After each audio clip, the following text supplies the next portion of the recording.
Hello everyone. So in this video, we will solve idioms and phrases. So in this video, I'll tell you how to solve idioms and phrases. क्या approach होना चाहिए, मतलब कि मैं कैसे solve करती हूँ अपने एग्जाम में, क्या क्या चीजें आपको ध्यान में रखनी है while solving idioms and phrases. तो हमने इंग्लिश का सीरीज स्टार्ट किया था, ठीक है। उसमें से हमने एंटोनिम्स सिनोनिम्स वाला पार्ट कवर कर लिया है कि how to solve antonyms synonyms. Okay, so let's start. So पहला हमारा इडियम एंड फ्रेजेस है बी इन एक्लिप्स। तो मैं आज जो भी आपको चीजें बताऊंगी ना, उसको अच्छे से देखना और उस चीज को खुद जाके प्रैक्टिस करना, ठीक है। आप प्रैक्टिस नहीं करोगे तो उन चीजों का कोई फायदा नहीं है। खुद जाओ, वो चीज खुद अप्लाई करके देखो, आपको खुद पता होना चाहिए ये चीज कहाँ वर्क कर रही है, कहाँ वर्क नहीं कर रही है, ठीक है। So first is your B in eclipse. तो अगर आपको नहीं पता तो क्या करेंगे, तो मैंने आपका एक और मतलब दो पार्ट्स में मैंने कवर कराया था कि आप जीएस का पेपर कैसे सॉल्व कर सकते हो। तो उसमें भी मैंने आपको कुछ ट्रिक्स वगैरह, लॉजिकल रीजनिंग आपको बताया था कैसे सोच सकते हो। सो कुछ कुछ हम इसमें भी अप्लाई करेंगे, ठीक है। तो मैंने क्या बताया था, देखो एक याद रखना, एक चीज याद रखना, अगर दो स्टेटमेंट्स है, बार बार बोल रही हूँ कि अगर दो स्टेटमेंट्स हैं और दोनों स्टेटमेंट सेम चीज के बारे में बात कर रहे हैं या सेम कीवर्ड आपको दिख रहा है, तो उन दोनों में से आंसर होने की प्रोबेबिलिटी ज्यादा होती है। जैसे जीएस में मैंने आपको बताया था, एक आई थिंक बटरफ्लाई पे क्वेश्चन था, तो ब्लू पैंसी करके था और एक और ब्लू करके था। तो मैंने कहा था कि इन दोनों में से ही कोई आंसर होगा, प्रोबेबिलिटी ज्यादा होती है। समझ आया? और भी ऐसे बहुत सारे आपको क्वेश्चंस मिल जाएंगे। उपनिषद वाला भी था, शायद एक महापुराण था और महाउपनिषद था, तो दोनों में महा महा आ रहा था, तो दोनों का आंसर एक में से ही होगा। तो ये सारा मैंने आपको जीएस में बताया है, वो वाले वीडियो में देख लेना आप जाके। सो इसमें भी अगर आप देखोगे तो सक्सेसफुल, इसमें भी सक्सेसफुल की बात करें, इसमें भी सक्सेसफुल की बात करें। एक तो ये अप्रोच हो गई, दोनों में से आंसर होगा। दूसरी अप्रोच क्या बताई थी, ऑपोजिट वाली, कि अगर कोई ऐसी चीज है जो प्रॉपर कॉन्ट्राडिक्टरी स्टेटमेंट है दो, तब भी उनमें से कोई एक आंसर होना चाहिए। जैसे इसमें बोल रहा है लेस सक्सेसफुल, इसमें बोल रहा है वेरी सक्सेसफुल। तो क्या ये कॉन्ट्राडिक्टरी है, ऑपोजिट है? तो इन दोनों में से आंसर होना चाहिए। अब खुद बताओ, अब दो पे तो आप आगे 50-50 पे, तो आंसर पे कैसे आएंगे? उसके लिए हम क्या करेंगे, ये चीज देखेंगे। वो बोल रहा है बी इन एक्लिप्स। अगर आप खुद बताओ कि आप एक एक्लिप्स में हो, बी इन एक्लिप्स की बात कर रहे हैं, तो आप वेरी सक्सेसफुल तो नहीं हो सकते। एक्लिप्स है मतलब कहीं तो भी आप इस टाइप का भी अगर सोच के देखोगे कि बीच में ही फंस के रह रहे हैं, ठीक है। So that is less successful हो सकता है इसका आंसर, ठीक है। तो ऐसे आप क्या कर सकते हो, आंसर ढूंढ सकते हो। नेक्स्ट है वेज एंड मीन्स। ये तो इजी था आपका, वेज एंड मीन्स क्या होता है, मेथड्स होते हैं आपके। Next is up in arms. अब इसका कैसे करोगे, मैंने आपको क्या बताया, सिमिलर सिमिलर चीजें बोल रहा है, वेरी वेरी वेरी, इन तीनों में से आंसर है। चलो ठीक है, ये हमने कैंसिल कर दिया। अब क्या होगा, अब दूसरा अप्रोच क्या लगाएंगे, ऑड वन आउट वाली। हैप्पी और सैटिस्फाइड, क्या ये पॉजिटिव वर्ड्स हैं? बट एंग्री ही है जो इनमें से ऑड वन आउट है। सो आंसर आपका ये होना चाहिए, ठीक है। तो ये जो चीज है ना, खुद अच्छे से अप्लाई करोगे, क्योंकि अगर आप अप्लाई नहीं करोगे ये चीजें भूल जाओगे। और आप क्या करोगे, एक एक चीज अप्लाई करोगे, दूसरी अप्लाई नहीं करोगे, उससे क्या हो जाएगा आपका आधा अधूरा। देखो नॉलेज बहुत डेंजरस होता है। अगर तुम आधी चीजें सुन के जा रहे हो या फिर रिवाइज करके जा रहे हो, या फिर ये चीज एक आधी अप्लाई कर रहे हो दूसरा नहीं कर रहे हो, तो ये बेवकूफी हो जाएगी, फिर आपको ये चीज बैकफायर कर जाएगी। अगर ये चीज अप्लाई कर रहे हो तो शिद्दत से अप्लाई करना, इसको अच्छे से अप्लाई करना, ठीक है। और क्या करना, सब चीज फिर सब क्वेश्चंस में उसको अप्लाई करो, या तो किसी में अप्लाई मत करो, बट अगर कर रहे हो तो अच्छे से अप्लाई करो उसको, अच्छे से प्रैक्टिस करो, उसके बाद अप्लाई करो, ठीक है।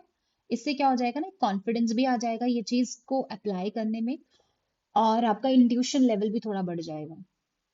Next is big ticket. तो वेरी वेरी वेरी, तीनों में से गलत। अब बिग टिकट है तो मतलब क्या होगा, ऑब्वियसली कोई चीज कॉस्टली है तो उसको बिग टिकट बोलते हैं हम, कॉस्टली होगी। तो ये तो इजी था। अच्छा ये देखो अभी, बोल्ट फ्रॉम द ब्लू, इसका क्या हो सकता है? पहले सारी की इसमें अब मैं आपको दो अप्रोचेस बताऊंगी सॉल्व करने की। पहले तो तीन अप्रोच ही हो जाएंगी। पहला तो यही है कि आपको आता है तो कर लो, अच्छी बात है। नहीं आता है तो क्या करें, देखिए। An event or piece of news which is unexpected, एक ये था। एन इवेंट, क्या ये इधर भी एन इवेंट है, इधर भी क्या है, एन इवेंट है, तो इन दोनों में से आंसर होना चाहिए, ठीक है। एक तो अप्रोच ये हो गया। दूसरा क्या होगा, दूसरा अगर आपको कैंसिल आउट करना है, कैसे? यहाँ पे अनएक्सपेक्टेड बोल रहा है, यहाँ पे डिजायरेबल बोल रहा है। डिजायरेबल प्लान्ड इवेंट है, एक्सपेक्टेड इवेंट है। समझ आया? तो मतलब ये तीनों के तीनों पॉजिटिव चीज के बारे में, मतलब एक ही चीज के बारे में बात करें कि डिजायरेबल है, एक्सपेक्टेड है, प्लान्ड है। बट यही है एक जो ऑड वन आउट है, मतलब आपका जो फर्स्ट वाला है सिर्फ वही है। सो जो आपका फर्स्ट वाला है वही है जो कि अनएक्सपेक्टेड चीज की बात करें, तो ऑड वन आया इसमें। सो that would be odd one out. यहाँ से क्या हो जाएगा? ऑड वन आउट हो जाएगा। एक तो एक दो अप्रोचेस बता दी मैंने आपको कि या तो इन दोनों में से एक हो, क्योंकि एन इवेंट से स्टार्ट है, ये भी एन इवेंट से स्टार्ट, तो सिमिलर सिमिलर आ रहे कीवर्ड्स तो होना चाहिए। एक और चीज बताऊं, यहाँ पे क्या बोल रहा है? एक्सपेक्टेड बोल रहा है, यहाँ पे अनएक्सपेक्टेड बोल रहा है। दोनों ऑपोजिट है, दोनों ऑपोजिट है, तो इसका मतलब इन दोनों में से कोई एक आंसर सही होना चाहिए। एक तो ये लगा दिया, दूसरा एन इवेंट से स्टार्ट है, तो इन दोनों में से भी कोई एक आंसर सही होना चाहिए। तो यहाँ से तो ये कैंसिल हो गया, फिर ये भी कैंसिल हो जाता है, तो बचा कौन सा? ये वाला। समझा? तो कितने तरीकों से आपने इसको क्रॉस चेक कर लिया। चलिए नेक्स्ट क्वेश्चन। अब ऐसे कुछ क्वेश्चंस होते हैं जिसमें ना कोई भी चीज अप्लाई नहीं होती, ना नॉलेज काम आ रही है तुम्हारी, ना कोई ट्रिक है लॉजिकल, उसको छोड़ दो सीधा सीधा। ठीक है? कोई भी अगर आप क्लू नहीं आ रहा आपको तो उस क्वेश्चन को छोड़ दो। एक चीज क्या अप्लाई कर सकते हो, मैंने आपको ये चीज बोला था, कभी भी जो भी, नहीं इसमें एक चीज लगेगी, हाँ। आप क्या कर सकते हो ना, मैंने आपको बताया था कि हमेशा इडियम्स एंड फ्रेजेस में एक और चीज काम आती है, दैट इज कि इसका लिटरल मीनिंग कभी नहीं होगा। अगर आपको कोई ऐसा कीवर्ड है जो यहाँ पे है और वो आपको किसी भी स्टेटमेंट में मिल रहा है, तो वो स्टेटमेंट गलत होगा। तो इसका कभी भी लिटरल मीनिंग तो बिल्कुल भी नहीं जाएगा। अगर लॉ की बात की, इसका मतलब ये नहीं कि वो लॉ के रिलेटेड ही होगी कोई चीज। ठीक है? तो इसलिए अगर देखो, abide by law and order, law आया इसमें तो पहले गलत। Ask other to follow law, law आया गलत। क्रिएट लॉ गलत। तो तीनों तो वैसे ही गलत होगी, तो आंसर क्या आ जाएगा आपका? ए आंसर आ जाएगा। समझ आया? तो कभी भी आपका लिटरल मीनिंग या लिटरल पूरा का पूरा कीवर्ड आपको कहीं पे मिल रहा है तो वो मोस्ट प्रोबेबली गलत होता है। कब अप्लाई करोगे ये चीज? जब कुछ भी नहीं काम कर रहा तो अप्लाई करोगे। ओके? Next spiff up. इसमें क्या है? तो वही चीज आगे, to make oneself same, similar similar है, तो इन तीनों में से आंसर होना चाहिए। ये तो पहली कैंसिल। अब दूसरी अप्रोच क्या होनी चाहिए? ऑड वन आउट देखेंगे। अगर ऑड वन आउट भी करते और ऑपोजिट वाला दोनों करते, दोनों अप्लाई होगा। नीट और अनटाइडी, क्या ये दोनों ऑपोजिट है? तो आंसर इन दोनों में से एक होना चाहिए। ठीक है? अब तुम ये सोचोगे कि यार अब दो में फंस रहे तो आंसर कैसे निकलेगा? कैसे निकलेगा मैं बताती हूँ। Odd one out approach use करो। नीट है पॉजिटिव वर्ड है, untidy is a negative word, and arrogant is also negative word, तो ऑड वन कौन सा होगा? ए। आ गए आंसर पे? तो देखो कितनी अप्रोचेस आपने सॉल्व की, अप्लाई की, और साथ में क्या कर लिया? इसको सॉल्व कर लिया। Next is run wild. मैंने क्या बोला था कि लिटरल मीनिंग कभी भी नहीं होगा। वाइल्ड होने की बात करें, इसका मतलब ये नहीं कि सच्ची में तुम भाग रहे हो वाइल्ड होके, ऐसा नहीं होगा। सो जहां पे भी वाइल्ड है, वाइल्ड एनिमल गलत, वाइल्ड क्रिएचर गलत, वाइल्ड है फिर से गलत, बचा कौन सा आंसर? ये वाला। So answer would be D. Okay? Next question. Wind down. Down की बात करा, मतलब कोई भी चीज डाउन है, शांत कर रहे हो, रिलैक्स कर रहे हो। तो पहला तो ये चीज हो गया, तो to relax after period of activity, ये आंसर हो गया आपका। ठीक है? एक और अप्रोच क्या हो सकती है इसमें? अगर आप सारी की सारी स्टेटमेंट पढ़ो, यहाँ पे वो बोल रहा है एक्ट फ्यूरियसली, यहाँ पे रिलैक्स होने की बात कर रहा है, तो क्या ये दोनों ऑपोजिट है? ऑपोजिट है तो एक आंसर होना चाहिए। तो दूसरा में ये पता चल गया विंड डाउन है तो रिलैक्स ही होगा। दूसरा अप्रोच तो ये आ गया। तीसरा अप्रोच क्या हो सकता है? सारी की सारी स्टेटमेंट्स पढ़ो, इसमें वो बोलने की बात कर रहा है या कुछ करने की बात कर रहा है, इसमें भी एक्ट करने की बात कर रहा है, इसमें भी एक्ट करने की बात कर रहा है। बस एक फर्स्ट वाला ये ऑड वन आउट जिसमें वो क्या कर रहा है? रिलैक्स करने को बोल रहा है। ओके? चलिए next question is mellow out. इसमें क्या है? To feel about others enjoyment, to like and dislike people concurrently, to enjoy oneself। देख रहे हो आप? यहाँ पे भी enjoyment की बात है, यहाँ पे भी enjoyment की बात है। अब ये चीज आप तभी समझ सकते हो आप, अगर आपका प्रैक्टिस अच्छा है, क्योंकि ये इंट्रिंसिक मीनिंग होते हैं। ठीक है? ये डायरेक्ट डायरेक्ट आपको कीवर्ड तो नहीं है, बट ये दोनों सेम चीज के बारे में बात कर रहे हैं। ओके? समझा? तो इन दोनों में से क्या होना चाहिए? एक होना चाहिए आंसर। ठीक है? एंड और क्या है इसमें? अब अगर तुम इतने में पहुंच गए हो कि यार इन दोनों में से एक आंसर होना चाहिए, तो वो एक कौन सा होगा? चलिए हम पहले ना ये वाला देखते हैं। ये वाला देखो। यहाँ पे बोल रहा है enjoy कर रहे हो oneself without doing much work, और यहाँ पे बोल रहा है doing much work। क्या ये दोनों ऑपोजिट हैं? अगर ये दोनों ऑपोजिट है तो इसका मतलब इन दोनों में से भी तो एक सही होना चाहिए। ठीक है, इन दोनों में से भी कोई एक सही होना चाहिए। तो अगर कॉमन में देखोगे तो जो सी है वो दोनों उसमें आ रहा है, इसके साथ भी और इसके साथ भी। तो कॉमन कौन सा था? सी था। तो आंसर क्या होना चाहिए? To enjoy oneself without doing much. Okay, ठीक है, हो गया। सो ये था आपका CDS 1 2021 हो गया। Now we will move to CDS 2 2021। तो इसमें जो पहला वाला है दैट इज 40 विंग्स। मैंने क्या बोला? लिटरल मीनिंग आपको नहीं मिलेगा। 40 विंग्स इसका मतलब ये नहीं कि सच्ची वो 40 विंग्स कर रहा है, तो विंकिंग 40 टाइम्स तो होगा नहीं। दूसरा आप इसमें क्या चीज देखोगे, अप्रोच क्या लगाओगे? देखो वही ऑपोजिट वाली अप्रोच लगेगी। उसने बोला है लॉन्ग स्लीपिंग आवर्स और शॉर्ट स्लीप। क्या ये दोनों कॉन्ट्राडिक्टरी हैं? इसमें लॉन्ग की बात कर रहा है, इसमें शॉर्ट की बात कर रहा है, तो ये ऑपोजिट हुआ। इसका मतलब इन दोनों में से एक आंसर होगा। अब हम चलेंगे, ये क्वेश्चन जो पूछ रहा है 40 विंग्स, अगर विंक कर रहा है तो क्या वो लंबी स्लीप हो सकती है? नहीं हो सकती है, शॉर्ट स्लीप ही होगी। So that would be the answer. Next is life in the raw.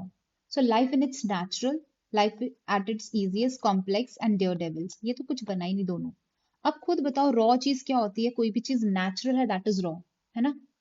So answer. Next we have is a paper tiger. Paper tiger का क्या मतलब होता है? टाइगर तो दिखने में है बट वो पेपर का है, यहां से भी समझो। So a person thing that appears threatening, दिख तो थ्रेटनिंग रही है बट वो है इनइफेक्चुअल। यही आंसर होगा। Threaten someone but do no harm, environment protection, paperwork. देखो पेपर, पेपर आ रहा है, ये तो होगा ही नहीं। रोरिंग वॉइस, ये तो बिल्कुल भी नहीं है, कुछ भी नहीं बना ये तो।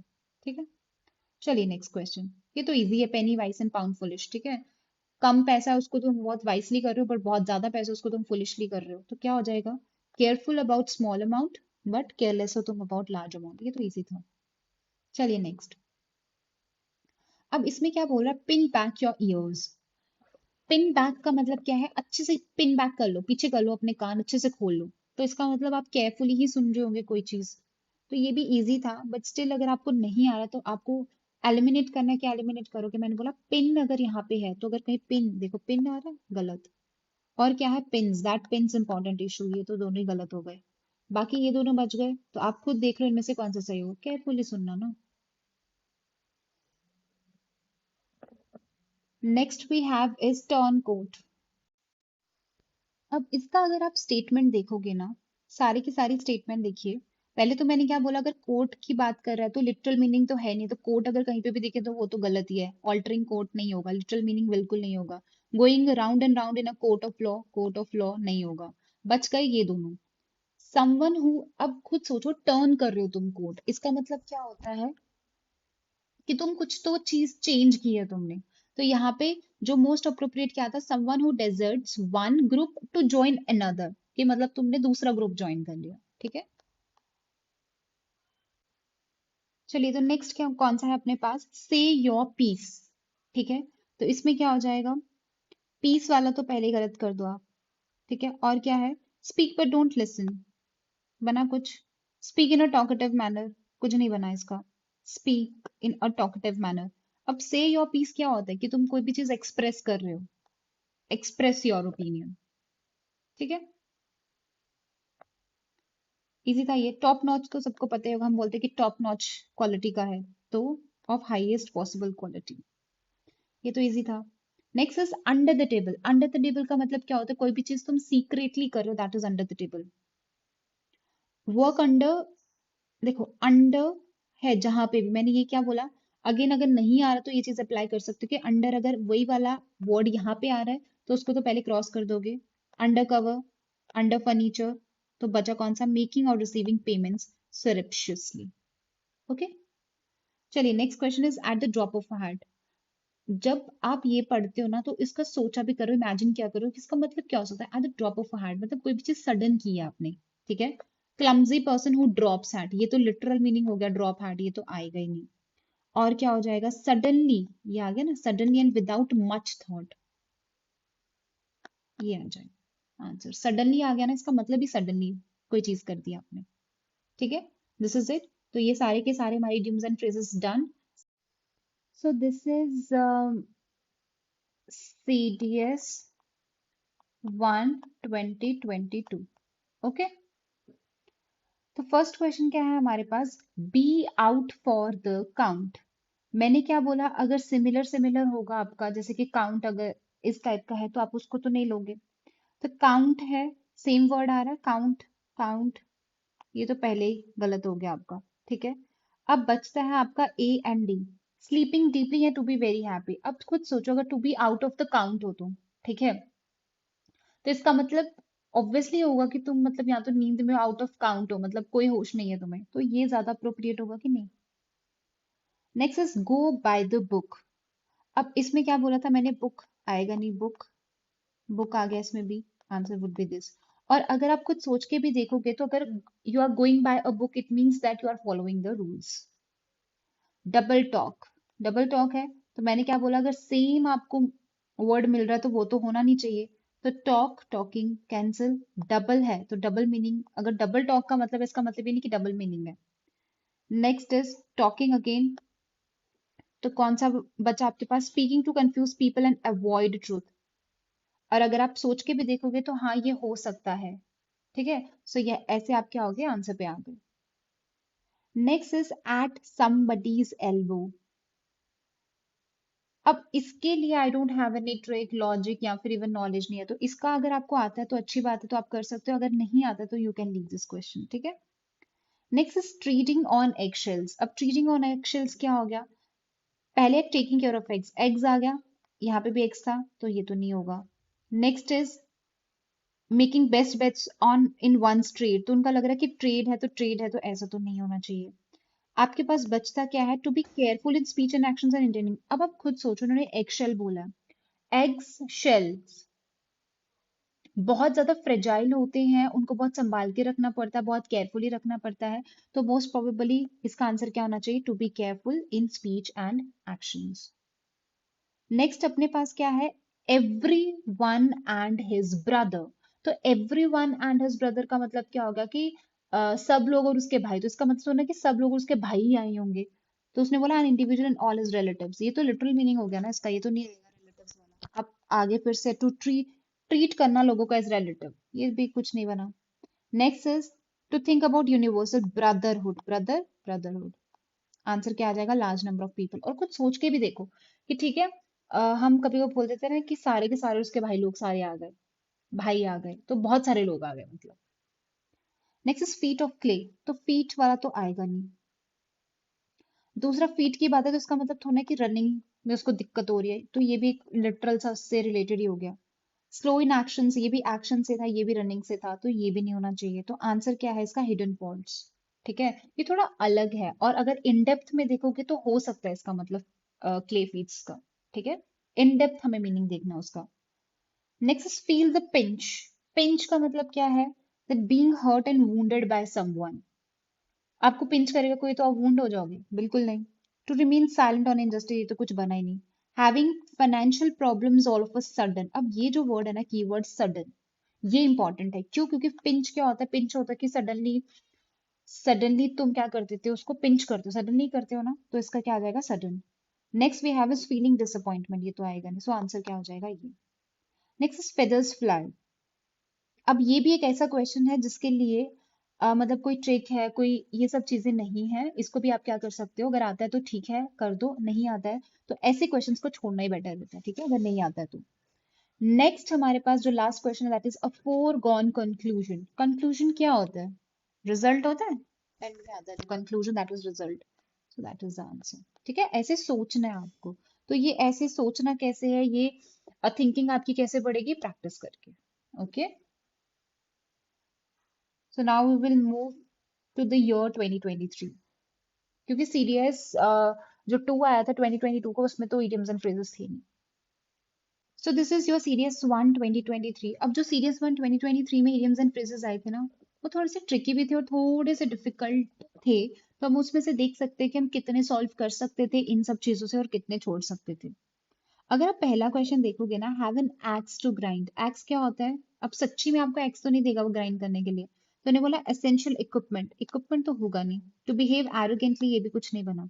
तो ये दो रह जाते हैं। तो a thing that causes problem and to have a selfish aim or motive। तो आप इन दो ऑप्शंस में फंस सकते थे। या तो आप इसको छोड़ दो, अगर आप रिस्क लेना चाहते हो तो ले लो, ठीक है, इसकी प्रोबेबिलिटी थोड़ी हो सकती है कि गलत हो सकता है इसमें से। तो आप क्या कर सकते थे, ये क्वेश्चन छोड़ सकते थे, ठीक है। नेक्स्ट देखिए, बाइट द बुलेट। अब इसका क्या मतलब हो सकता है, आप बुलेट को बाइट कर रहे हो, इसका मतलब कोई भी चीज है, एक तो अजीब काम कर रहे हो, दूसरा डिफिकल्ट काम भी है ना। सो एंग्री एंड अनहैप्पी तो नहीं होगा। To start doing something in a very keen way तो नहीं है। टू एक्सेप्ट समथिंग अनप्लेजेंट, कोई भी चीज अनप्लेजेंट कर रहे हो, कोई भी चीज डिफिकल्ट कर रहे हो, तो मोस्ट अप्रोप्रिएट यही होगा आपका। Next is laughing stock. Laughing है तो लाफ तो आएगा नहीं, मैंने आपको बता दिया था। अवॉइड कॉन्फ्लिक्ट, ये भी कुछ बना नहीं। So again you will be left with these two options. तो अगर तो आप रिड्यूस कर पा रहे हो तो अच्छी बात है, नहीं तो आप ये भी क्वेश्चन छोड़ सकते थे, ठीक है। अब आ जाते हैं ये वाला क्वेश्चन। ये वाले क्वेश्चन से मैं आपको एक दो चीज बताऊंगी। पहली बात तो पे ओवर द ऑड्स, तो डिविडेंड फॉर इन्वेस्टमेंट्स, ये तो बना नहीं। To work hard to make payments, ये भी नहीं। To treat someone in a bad way, ये तो बिल्कुल भी कोई सेंस नहीं बनाता है। हाँ, to pay more for something than it is worth, जितने की वर्थ है उससे ज्यादा तुमने पे किया, तो ये लग भी रहा है ना कि पे ओवर द ऑड्स। अब आप बोलोगे कि यहाँ पे तो पे था, यहाँ पे भी पे है, तो ये कैसे सही हो गया। तो यही इसीलिए मैं बोल रही हूँ कि प्रैक्टिस करो। तो प्रैक्टिस करोगे तो आपको समझ में आएगा कि कहाँ ये चीज वर्क करती है और कहाँ ये चीज वर्क नहीं करती है। समझ आया। और क्या होता है ना, कि पहली प्रायोरिटी क्या होनी चाहिए, मैंने बार बार बोला कि पढ़ो उसको। उसका देखो कि क्या मोस्ट सूटेबल मीनिंग हो सकता है। जब कुछ काम नहीं आता तो उसके बाद आप ये सब चीजें यूज कर सकते हो, ठीक है। एक आधे में वर्क नहीं करेगा, बट मेजरली ये वर्क करेगा ही करेगा। इससे आपको पता चलेगा कि आपको कितना रिस्क लेना है, कितना कैलकुलेटिव रिस्क लेना है। और प्रैक्टिस अच्छे से किया होगा तो कॉन्फिडेंट आएगा आप में, ठीक है, कॉन्फिडेंस रहेगा आप में। Play to the gallery.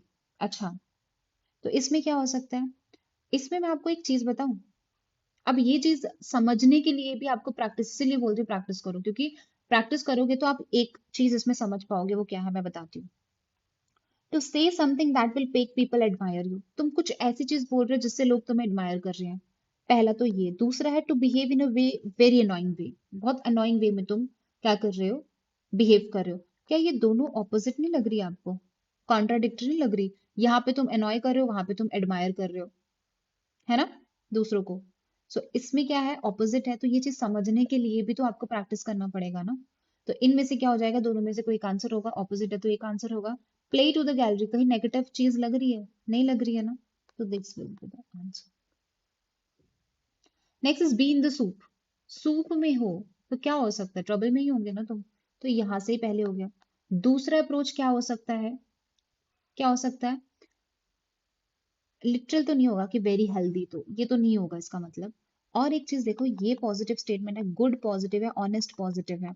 बस एक ट्रबल ही है जो नेगेटिव है, तो ऑड वन आउट हुआ। ये भी वर्क किया ना।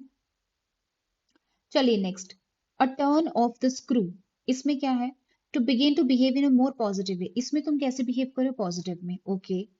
Change people's opinion in your favour, to become unpopular, an action which makes a bad situation work.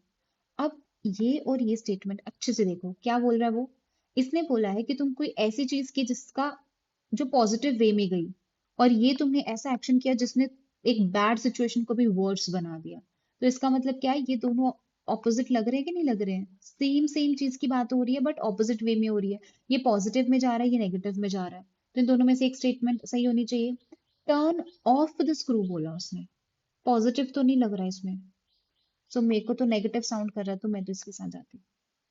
समझ आया। चलिए next question, white elephant. Elephant है तो समथिंग बिग, कोई बड़ी चीज के बारे में बात कर रहा होगा। So someone who is completely good and honest, ये तो नहीं होगा। Something that has a cost a lot, जिसकी कॉस्ट ज्यादा है बट वैल्यू कुछ नहीं है। क्या ये लग रहा है आपको अप्रोप्रिएट। नेक्स्ट भी पढ़ लेना, आप ऐसा नहीं करना कि यहाँ से पढ़ा तो हो गया, सारी की सारी स्टेटमेंट अच्छे से पढ़ना। जब कुछ काम नहीं कर रहा तो ये सब चीजें आप अप्लाई कर सकते हो। Situation where you waste time looking for something to make someone feel anxious, ये तो कुछ सेंस ही नहीं बन रही है। Next we have is a hot potato. Hot potato को, जब भी ऐसे स्टेटमेंट्स आ रही है ना, तो आप पहले इमेजिन करो कि यार इनका क्या मतलब हो सकता है। हॉट पोटैटो का मतलब क्या means, someone who is very angry, something that is difficult to deal with. Hot potato को पकड़ के देखो, is it difficult to handle? होता है ना? तो ये तो इजी था, ये तो कुछ बना ही नहीं आपका। someone holier than unable to decide. Apples and oranges, इसका क्या होगा? People who are close to each other, people who argue a lot, people who are different and thus incomparable. क्या ये साउंड कर रहा है सही? क्योंकि apples and oranges are different, different तो होते हैं, बट क्या कंपेयर कर सकते हो? आप बोल सकते हो कि एप्पल अच्छे हैं या ऑरेंजेस अच्छे होते हैं, बेटर होते हैं, न्यूट्रिशियस होते हैं? एप्पल की अपनी वैल्यू है, उसकी अपनी वैल्यू है। Okay, so this is it. तो आपका CDS 1 2023 का हो गया। Now we will move to CDS 2 2023। Okay, so these are your idioms and phrases from CDS 2 2023। इसमें क्या था ना, आपको सेंटेंसेस दे दिए थे, ठीक है? सो पहला आपका सेंटेंस क्या है, पहले पढ़ो। I always prefer to study physics and mathematics. I always prefer to study physics, mathematics. Now choosing economics and literature for further studies is another kettle of fish. उसने बोला है कि मैंने फिजिक्स और मैथ्स तो ऑलरेडी प्रेफर करता हूँ मैं पढ़ना, बट इस बार मैं इकोनॉमिक्स और लिटरेचर पढ़ रहा हूँ, ठीक है? मतलब और ये मेरे लिए क्या होगा, अनदर केटल ऑफ फिश। अब खुद सोचो, क्या ये डिफिकल्ट होगा उसके लिए? पहले खुद फिजिक्स मैथ्स पढ़ के बैठा हो, तो उसके लिए लिटरेचर तो डिफिकल्ट नहीं होने वाला, डिफिकल्ट मैटर तो ऑफकोर्स नहीं होगा। क्या होगा? एक तो ये अप्रोच हो गई, यहां से तुम कैंसिल कर सकते हो। दूसरा क्या अप्रोच होगा, मैंने बताया था, अगर सिमिलर सिमिलर चीज के बारे में बात करें, डिफरेंट मैटर, इन दोनों में से एक होना चाहिए। वैसे ही कंप्लीटली और कंप्लीटली इन दोनों में से भी एक होना चाहिए। तो कॉमन में क्या कट रहा है, ये तो ऑलरेडी कट गया, तो ये तो नहीं होना चाहिए। बचा कौन सा, ये वाला। आंसर आ गया, ठीक है? एक तो ऐसे कर सकते हो, दूसरा क्या कर सकते हो, दूसरा तो मैंने ये बता दिया कि यहां से समझ के भी आप कर सकते हो that it's a different matter. Okay, और क्या था, एक और चीज बताती हूँ, कंप्लीटली डिफरेंट मैटर और slightly different matter. Same same चीज के बारे में बात करें तो एक सही होगा, ये भी मैंने आपको बता दिया। ओके, चलिए नेक्स्ट में। Sitting on the fence, easy है आपका ये जो सिटिंग ऑन द फेंस वाला है आपका। कहाँ चला गया? हम्म, तो ये जो सिटिंग ऑन द फेंस है आपका, ये तो इजी है। सिटिंग ऑन द फेंस का मतलब कुछ डिसाइड नहीं कर पा रहे हो, बीच में बैठ के सिर्फ देख रहे हो तुम। So not following the rules, taking sides, not taking a decision, this is answer.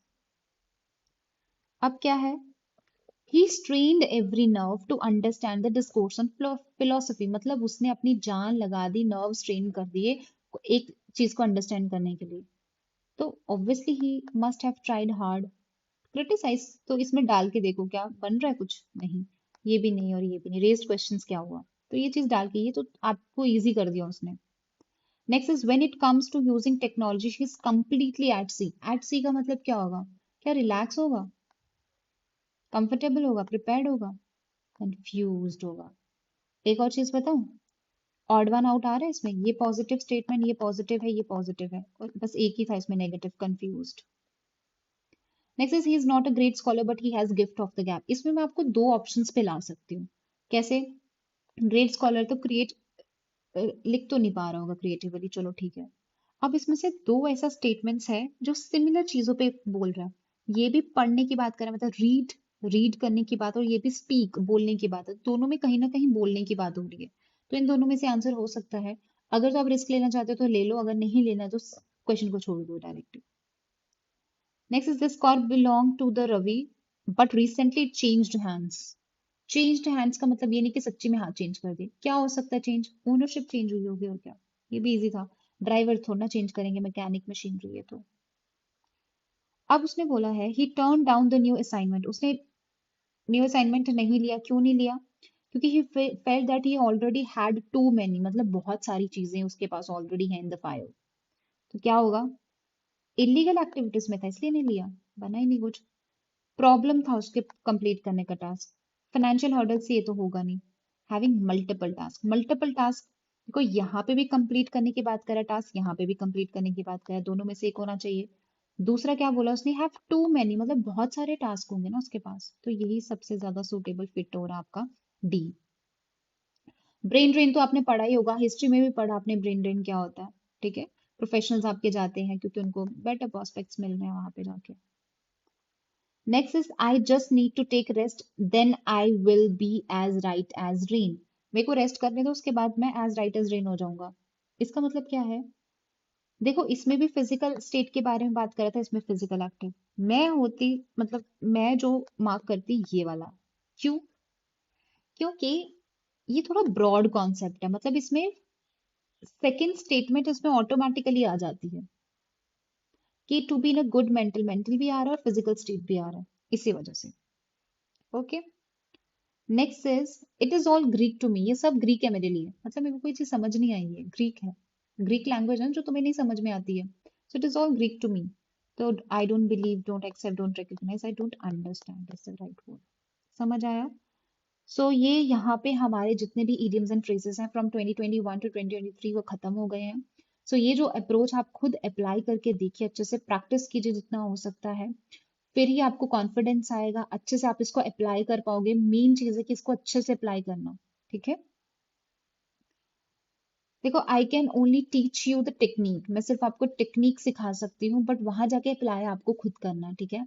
आप खुद कूदोगे नहीं ना इस चीज में, आपको पता ही नहीं चलेगा कि आपके लिए क्या चीज नेगेटिव हो सकती है, इसमें क्या चीज पॉजिटिव हो सकती है, कितना रिस्क आपको लेना है, कितना आपको रिस्क नहीं लेना है। ये सब आपको किससे पता चलेगा? प्रैक्टिस से ही पता चलेगा। Okay. So this is all from my side. All the very best. Thank you, thank you so much.